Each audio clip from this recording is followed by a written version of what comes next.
জাতির যদি রাস্তাঘাট করে দিতে না পারি, জাতির যদি স্কুল কলেজ করে দিতে না পারি, জাতিকে চূড়ান্ত সঠিক ধর্ম দিতে পারবো ইনশাআল্লাহ। ধর্মের ব্যাপারে জাতিকে ফাঁকি দিনি। 32 বছরে 34 বছরে কোনোদিন কেসা কাহিনী বলিনি। 90 সাল থেকে আজ পর্যন্ত কোনোদিন মাযহাব নিয়ে কথা বলিনি।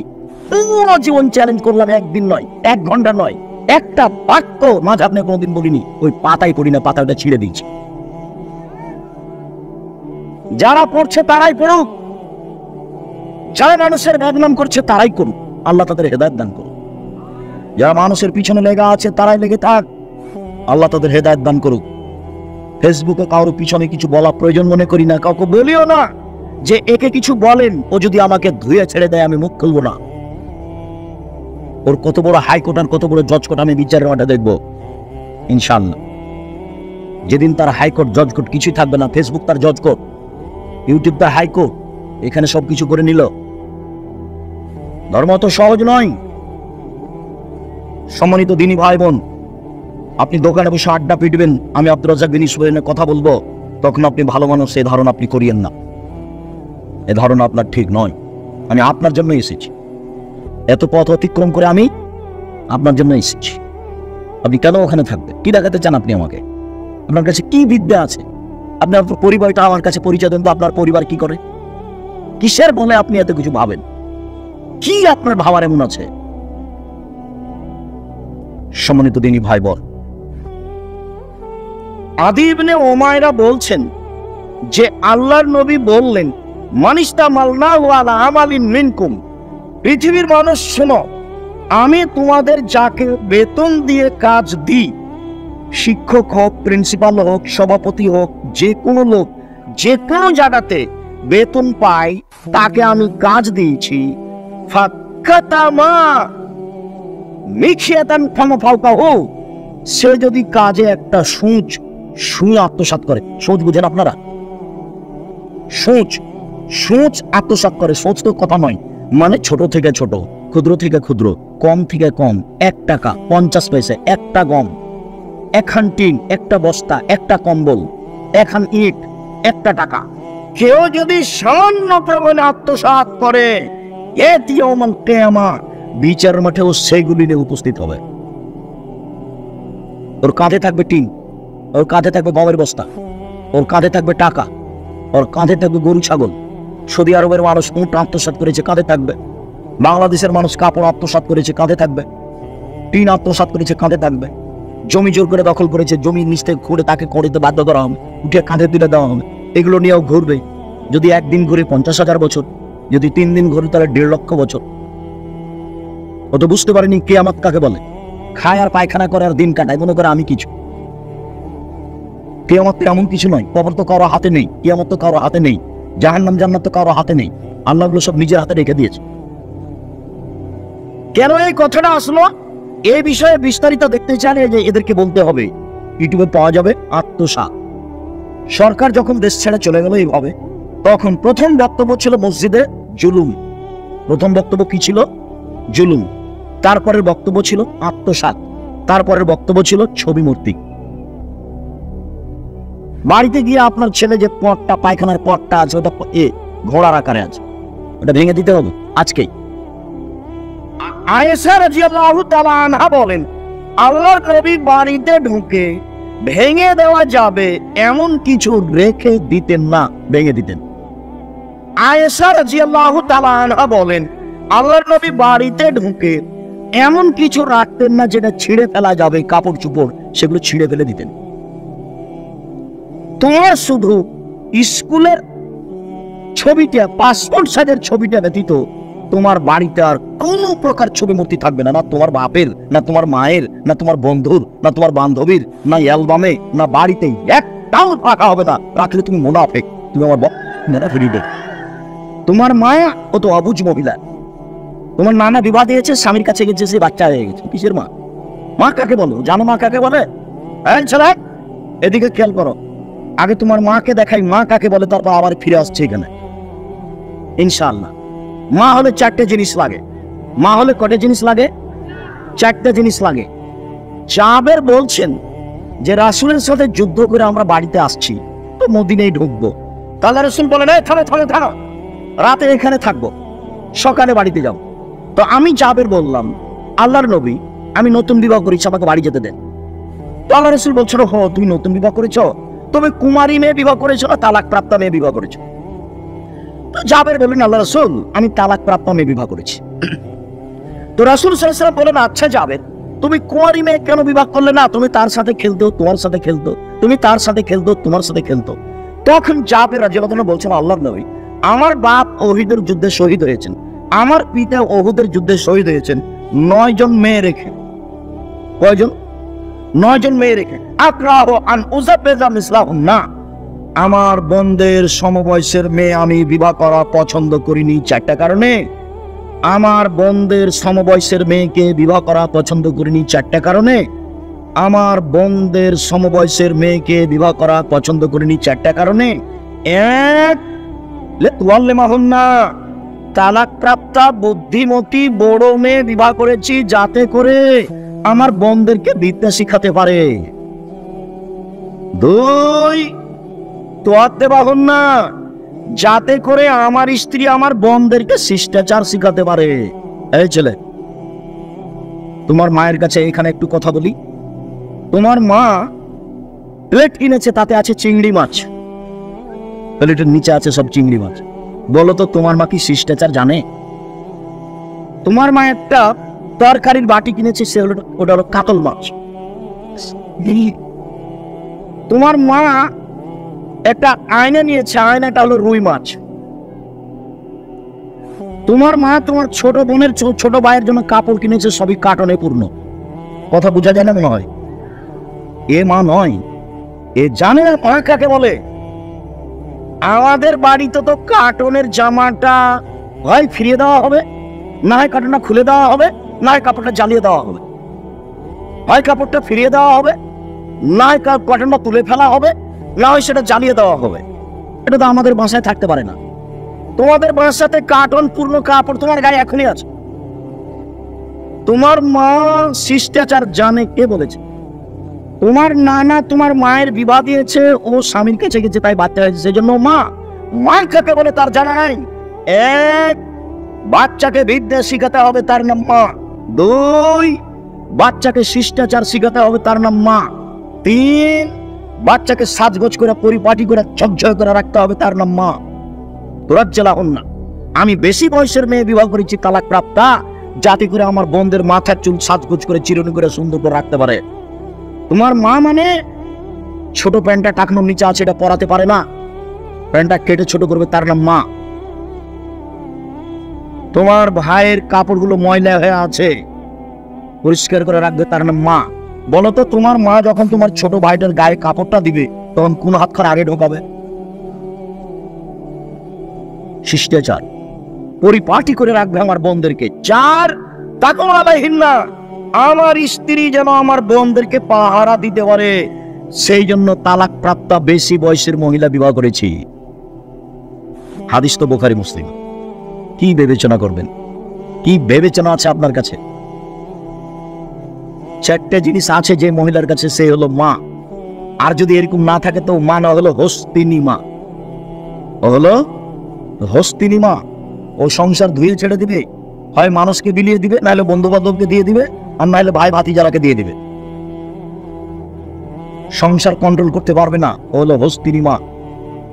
আপনাকে তখন হুঁশিয়ার সতর্ক হতে হবে, নইলে সংসার এমনি নষ্ট হয়ে যাবে। শুনুন, রাসূল সাল্লাল্লাহু আলাইহি ওয়াসাল্লাম বলেন, আত-তাহুরু মিফতাহুস সালাহ, ওযু হলো সালাতের চাবি। নামাজ জান্নাতের চাবি, এই হাদিস জাল। ওযু হলো সালাতের চাবি। এই ঘরটাতে তালা মারা আছে, ঢোকো তো দেখি। কি করতে হবে? ঢুকলে তালা খুলতে হবে। তো এখন সালাত যদি কবুল হয় তাহলে কি করতে হবে? ওযু করতে হবে, তাহলে সালাতের মধ্যে ঢোকা যাবে। ওযু হলো সালাতের চাবি। আল্লাহু আকবার বললে সবকিছু হারাম হয়ে যায়, সালাম দিলে সবকিছু হালাল হয়ে যায়। আল্লাহু আকবার বললে সবকিছু হারাম হয়ে যায়, সালাম দিলে সবকিছু হালাল হয়ে যায়। দ্রুত আগাচ্ছি, শেষের দিকে মধ্যে অনেক হাদিস ছেড়ে চলে আসছে। এদিকে দেখেন, উমামা বাহিলী রাদিয়াল্লাহু তাআলা আনহু বলেন, একদা আল্লাহর নবী কবরস্থানে আসলেন। কবরস্থানে এসে বলছেন, আসসালামু আলাইকুম দারাল মুমিনিনা ওয়া ইন্না ইনশাআল্লাহ বিকুম লাহিকুনা। ও কবরবাসী মুমিনদের কবর, তোমাদের উপরে শান্তি নিরাপত্তা নাজিল হোক। অচিরে আমি তোমাদের সাথে মিলে যাব, অচিরে আমি তোমাদের সাথে সাক্ষাৎ করব। অদেত্ত আন্নি আনা আরা ইখওয়ানানা, আমার মনটা চাই আমি আমার ভাইদের দেখি, আমার মনটা চাই আমি আমার ভাইদের দেখি। এই কথা বলার সাথে সাথে সাহাবীগণ বলছেন, আওয়াজ নাই খোনানা, কি ব্যাপার? আপনি আপনার ভাইকে দেখতে যান যারা কবরে আছে, তারা আমরা কি ভাই নই নাকি আপনার? একটু কথার উলট পালট সাহাবীদের বিবেকে আসলে সাহাবীগণ কথা বলতেন, আল্লাহ নবী ব্যাপারটা কি, আমরা কি আপনার ভাই নই নাকি? ওরাকে আপনি ভাই বলছেন কেন? তখন আল্লাহ রাসূল বলছেন, শোনো, আনতুম আসহাবি, তোমরা আমার সঙ্গী, তোমরা আমার সাথী, তোমরা আমার সঙ্গী। ওয়া ইখওয়ানুনা আল্লাযী লাম ইয়াতু বাদু, আমার ভাই যারা এখন পর্যন্ত আসেনি, আমার ভাই ওরা যারা এখন পর্যন্ত আসেনি, আমার ভাই ওরা যারা এখনো দুনিয়ায় আসেনি, মানে আমরা।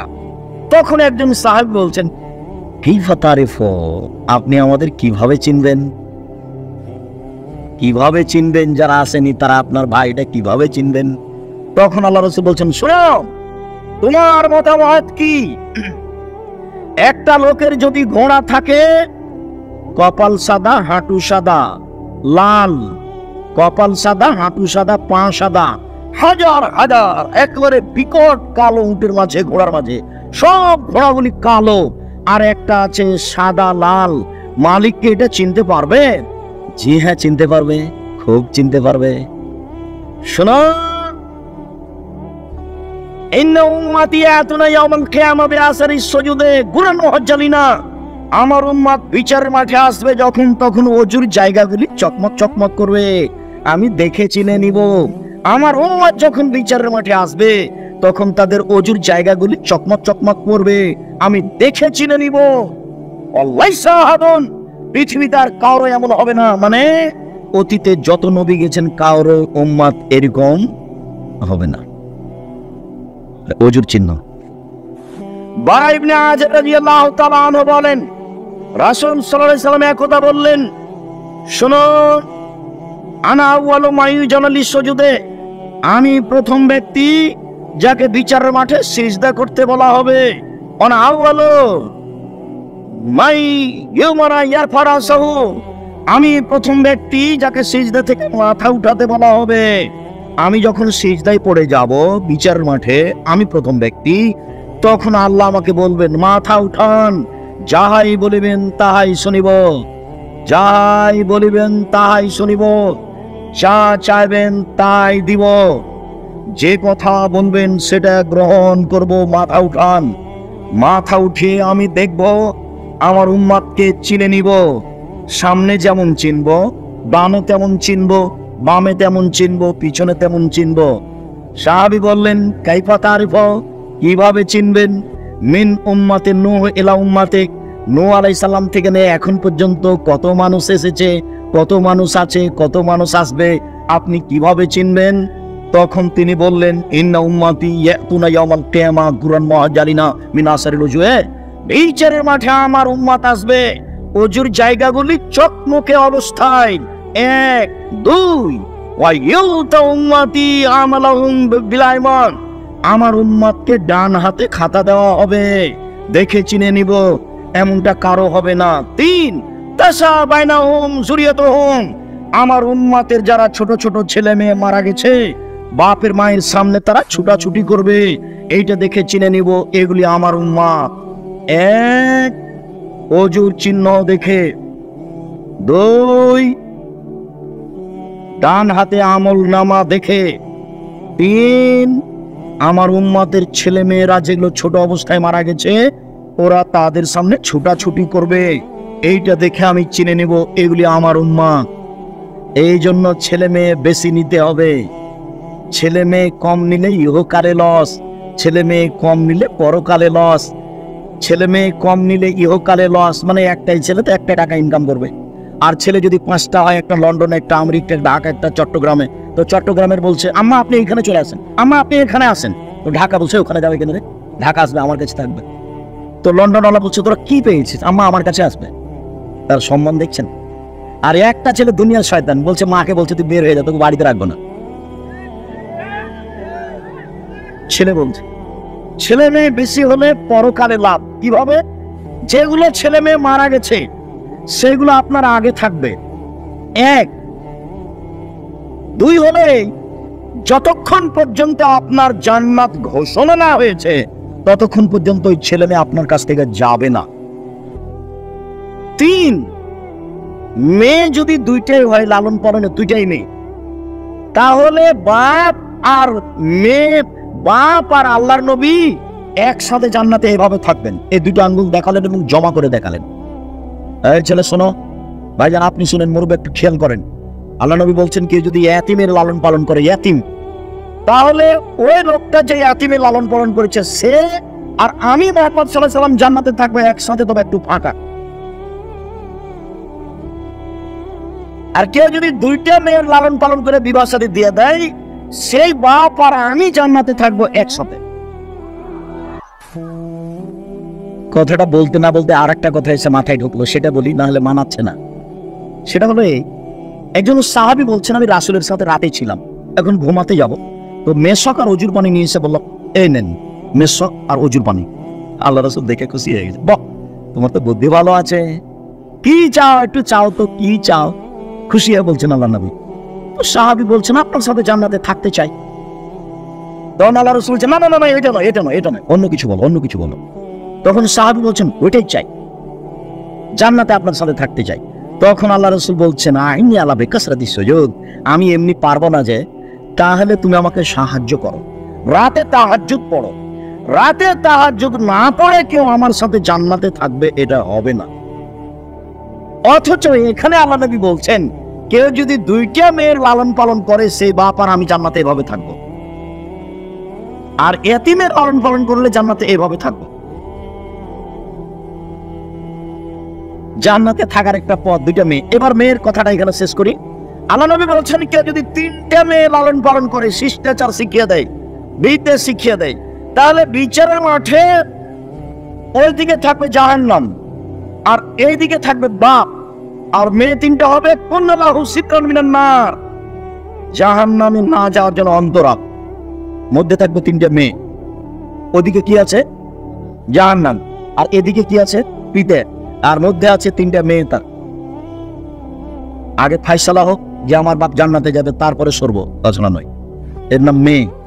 একটা মেয়ে হয়েছে তো মনটা একটু একটু খারাপ, 2টা মেয়ে হয়েছে তো মায়েরও মন খারাপ, নানিরও খারাপ, চাচিরও খারাপ, সবারই, পুকুরও খারাপ।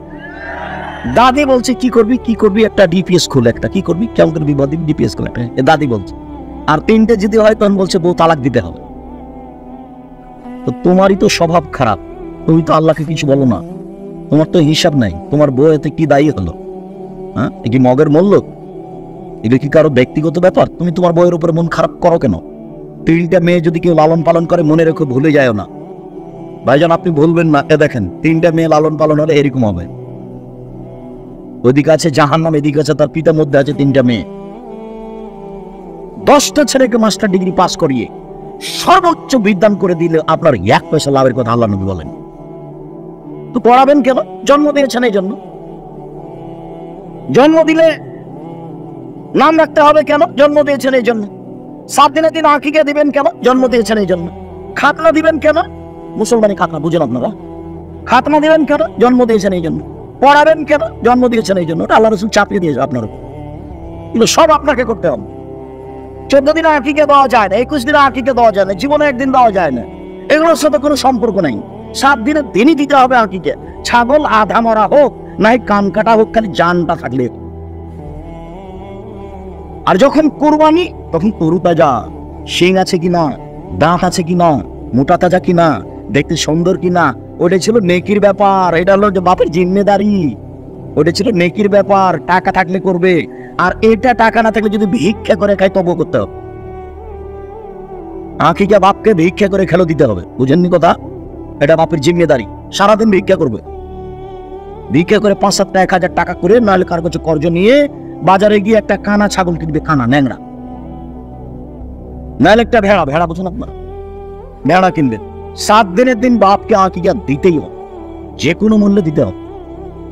7 দিনের দিন বাচ্চার মাথা নেড়ে করতে হবে, ডাক্তার যা বলেছে বলেছে। 7 দিনের দিন বাচ্চার নাম রাখতে হবে, চুল সম পরিমাণে হিসাব করে রূপা ফকির মিসকিনকে রূপা মূল্য টাকা দান করে দিতে হবে। 7 দিনের দিন আকিকা দিতে হবে। দিন শুরু হয় সূর্য ডুবলেই পরের দিন, সূর্য যতক্ষণ ডুবেনি ততক্ষণ আগের দিন। আজ হলো কি বার? শনিবার। আগামীকাল কি? রবিবার। তো রবিবার শুরু হয়েছে কখন থেকে বলেন তো? সূর্য ডোবার পর থেকে, আরবি এটা হিসাব। তো এখন রাতে যদি বাচ্চা জন্ম নেয় তো রবিবার, সন্ধ্যায় জন্ম নেয় তো রবিবার, 12টায় জন্ম নেয় তো রবিবার, সারাদিন রবিবারে, সারাদিন রবিবার। আবার সূর্য ডুবে যদি বাচ্চা জন্ম নেয় সোমবার। এই হলো 7 দিনের দিন। ভিক্ষা করে নিয়ে এসে আকিকা দিতে হবে, দিতেই হবে। চাঁপাইনবাবগঞ্জের ভাষা তো ও তো দিবে, ওর বাপকে দিতে হবে, জরুরি বিধান। ভিক্ষা করে নিচে নিতে, কর্জ করে দিবে। এখনই ছেলের হাত ভেঙে গেলে 10,000 টাকা জমা করবে, মেডিকেলে যাবে। কিন্তু আকিকার ব্যাপারে তেমন হিসাব নেই। কে বলেছে 14 দিনে করলে হয়, একদিন করলে করবো, আচ্ছা থাক করবো। এখন বয়স 40, এখনো হয়নি, কি হবে? ধর্ম এরকম নয়। তাহলে আকিকা ভিন্ন জিনিস, কুরবানি ভিন্ন জিনিস, মনে থাকবে না আপনাদের? কুরবানি ভিন্ন জিনিস, আকিকা হলো ভিন্ন জিনিস। কুরবানি মানে আরে চোখটা দেখো, কান দেখো, সিংটা দেখো, দাঁত হয়েছে কিনা দেখো, মোটা তাজা হয়েছে কিনা দেখো, খুঁটটা দেখো, ভেঙে আছে নাকি, নড়ে আছে নাকি, সব করে ঝকঝকে হতে হবে, তাহলে সেটা হলো কুরবানি। বলছিলাম সম্মানিত দিনী ভাই বোন, আল্লাহর নবী বলেন, ওযু করার পরে কেউ যদি সুন্দর করে ওযু করে, ওযু করার পরে যদি বলে আশহাদু আল্লা ইলাহা ইল্লাল্লাহু ওয়াহদাহু লা শারীকা লাহু ওয়া আশহাদু আন্না মুহাম্মাদান আবদুহু ওয়া রাসূলুহু, তাহলে তার জন্য জান্নাতের সব দরজা খুলে দেওয়া হয়েছে। যেটা ইচ্ছা সেটা দিয়ে ঢুকবে। হজ করেছিল ওটা খাস, সিয়াম পালন করেছিল এটা খাস, সালাত আদায় করেছিল ওটা খাস, দান করেছিল ওটা খাস। এবার ওযু করার পরে যখন এই দোয়া পড়েছে তখন সবটাই খুলে গেছে। কি দিয়ে আপনাকে আমি বুঝাই ওযু কি জিনিস আর দোয়া কি জিনিস? আপনার তো দোয়া মনেই থাকে না, একদিনও মনে থাকে না। ওযু শেষে বলতে হবে আশহাদু আল্লা ইলাহা ইল্লাল্লাহু ওয়াহদাহু লা শারীকা লাহু ওয়া আশহাদু আন্না মুহাম্মাদান আবদুহু ওয়া রাসূলুহু। আল্লাহর নবী বলেছেন, হাদিস বুখারী মুসলিম, সব দরজাগুলি খুলে দেওয়া হয়েছে, যেটা দিয়ে ইচ্ছা ঢোকেন। মহিলাদের ব্যাপারে একটা খাস আছে, এখানে মহিলাও আছে পুরুষও আছে। ওরা দোয়া পড়লে ওরাও যাবে, পুরুষ দোয়া পড়লে পুরুষও যাবে। তো মহিলাদের জন্য একটা পার্সোনাল, ওটা পুরুষের জন্য সুযোগ নেই।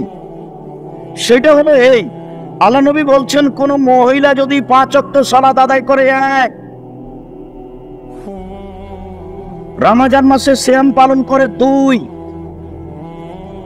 স্বামীকে মেনে চলে, 3, তিতা লাগলেও মিঠা লাগলেও, 4, যদি জেনায় লিপ্ত না হয়, তাহলে সব দরজা খুলে দেওয়া হয়েছে, যেটা দিয়ে ইচ্ছে যাবে। মহিলাদের জন্য এই সুযোগ আছে, পুরুষের জন্য এটা নয়। পুরুষ এত সহজে জান্নাত পাবে না। 5 ওয়াক্ত সালাত, 2 রমজান মাসের সিয়াম রোজা, 3 স্বামীকে মেনে চলা। প্রতিবাদ না করলেই স্বামীকে মানা যাবে, অভিমান না করলেই স্বামীকে মানা যাবে। অভিমানই নেই। কাপড় মোটা হোক চিকন হোক, কাপড়টা একটু হাত দিয়ে দেখবো না কত সুন্দর, দেখো তো কাপড়টা, আরে তুমি যেটা নিয়েছো সেটা আলহামদুলিল্লাহ, কি দেখবো? তোমার ভালো আমার ভালো, সেটা চিকন হোক আর মোটা হোক তাতে আসে যায় না। তো শয়তান কি এখন ঢুকতে পাবে? হাত দিয়ে দেখবো না? তোমার পছন্দ আমার পছন্দ, আমি তোমাকে দিয়ে দেখি। তুমি যেটা আমার জন্য আনো সেটা আমি আগে কার চোখ দিয়ে দেখি? তোমার চোখ দিয়ে দেখি। আমি আমার চোখে দেখে আপত্তি আনতে রাজি নই। লবণ ভাতে আমার যথেষ্ট। সারাদিন কাজ করবেন দিনমজুর হিসাবে, বিকেলে এসে টাকা দিবেন, আমি ওটা নিয়ে হিসাব করে খাবো। 1 কেজি বেগুন কিনবো, 4টা রান্না করবো, 1টা রেখে দেবো। 5টাই যদি রান্না করে হলো হস্তে নিব। ও সংসার বুঝে না। আলিকতিসাদু ফিল নিসফুল মাইশা, মধ্যম পন্থায় খরচ করা অর্ধেক জীবিকা নির্বাহ। মধ্যম পন্থায় খরচ করা অর্ধেক জীবিকা নির্বাহ। হিসাব করেই খরচ করতে হবে। পয়সা উপার্জনের তিনটা পথ। এক, দিন মজুরি, রাজশাহী চাঁপাইনবাবগঞ্জের লোক করে। দুই, চাকরি, এটাও দিন মজুর। দিন মজুর যারা তারা বিকালে টাকা পায়, আর চাকরি করে যারা তারা মাস গেলে টাকা পায়। দিন মজুর দুজনই। এটা হলো এক, টাকা ইনকামের। দুই, জমি চাষ। তিন, ব্যবসা। তখন আল্লাহ নবী বলছেন, সত্যবাদী ব্যবসায়ীরা জান্নাতে নবীদের সাথে থাকবেন। আগে কিছু বললেন, আবার বলছেন ব্যবসাতে অনেক সময় সত্য মিথ্যা চলে আসে, দান করে ওটা পূর্ণ করে দাও, তামাকের ব্যবসা চলবে না। বাইরে থেকে জিনিস আনতে যদি চট্টগ্রামে ঘুষ দেওয়া লাগে, তখন আমি মাজলুম, যে নিচ্ছে ও জালেম, তখন আমি দিব। মূল বস্তু জায়েজ আছে, এই জন্য আমার ব্যবসা জায়েজ। যেখানে যেখানে টাকা লাগছে তখন আমি মাজলুম, যে নিচ্ছে হলো জালেম। আর ব্যবসা দিয়ে নিজের উপকার করতে পারবেন, বাপ মায়ের করতে পারবেন, জাতির উপকার করতে পারবেন। দিন মজুর, সন্ধ্যায় টাকা শেষ হবে। মাসিক বেতন 25 দিনে শেষ হবে, 5 দিন ধার কর্জে চলবে, জীবনে এভাবে পার হয়ে যাবে। ব্যবসা শুরু করবেন চকলেট দিয়ে, তাহলে ঋণ নেওয়া লাগবে না। ধীরে ধীরে 25-30 বছর পরে দেখবেন যে বড় ব্যবসায়ী হয়ে গেছেন। আল্লাহ তুমি আমাদের সৎ পথে চলার থাকার তৌফিক দান করো। তোমার নবী মুহাম্মদ সাল্লাল্লাহু আলাইহি ওয়াসাল্লাম হুজুর যে কথা বলেছে সেই নেকি আমাদের অর্জন করার সুযোগ করে দাও। সম্মানিত দিনী ভাই বোন, এখানে আজান হবে, সালাত হবে। যাওয়ার পূর্বে আমিও আব্দুল্লাহর বক্তব্য শুনতে ভালোবাসি, আব্দুল্লাহর বক্তব্য শুনি, তার বই পুস্তক লিখা দেখি। সবার প্রিয় আপনার ছেলে, আল্লাহ ওইরকমই করুক। আর আছে মিন্নাতুল বারী, বুখারীর ব্যতিক্রম ব্যাখ্যা। সবাই মিন্নাতুল বারী নিয়ে যাবেন। আর উপদেশ বইয়ে যা আলোচনা করছি সেগুলো আছে দেওয়া, উপদেশ বই নিয়ে যাবেন। আর সাথে নিয়ে যাবেন দোয়ার বই, ছেড়ে যাবেন না। টাকা এভাবে আসে আর চলে যায়। টাকা যদি নাই থাকে তাহলে আলিতে সম্পত্তির একটা নিয়ে যাবেন, এমনি কেউ যাবেন না। অন্তত 30টা টাকা কারো কাছে নিয়ে একটা ইতে সম্পত্তিকা হাতে নিয়ে যাবেন। আমি উপস্থিত বৈঠকের দিনী মুসলিম ভাই বোনকে আল্লাহ রাসূলের নীতি অনুযায়ী চলার অনুরোধ জানিয়ে, সুন্দর করে ওযু করে 2 রাকাত সালাত আদায় করে রাতে আল্লাহর কাছে ক্ষমা চাওয়ার এবং প্রয়োজনীয় জিনিস চাওয়ার অনুরোধ জানিয়ে আপাতত আজকের কথা এখানে শেষ করছি। সুবহানাকাল্লাহুম্মা ওয়া বিহামদিকা।